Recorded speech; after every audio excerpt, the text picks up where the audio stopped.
In this video, I'll show you how you can reinstall your keyboard driver. Now, usually you want to do this if you're having trouble. Let's say some key on your keyboard keeps pressing or anything weird like that. What you want to do is come here and search for Device Manager. In here, open up Keyboards. Then you want to find your keyboard. So mine is the Razer Edition 1 here.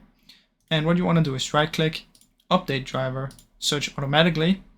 If it says you already have the best one, then what you can do is come back, browse my computer, let me pick from a list, and then you can select it and press next.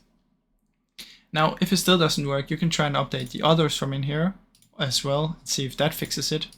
And if you're still having issues for some reason, what you can do is you can right click, uninstall device, plug the keyboard out of your PC, plug it back in, and then press action, scan for hardware changes, and then it's going to reinstall it. Now, those are the two ways that you can do it. I really hope this video helped you. If it did, please leave a like and subscribe, as it helps me out a ton. Thank you so much for watching.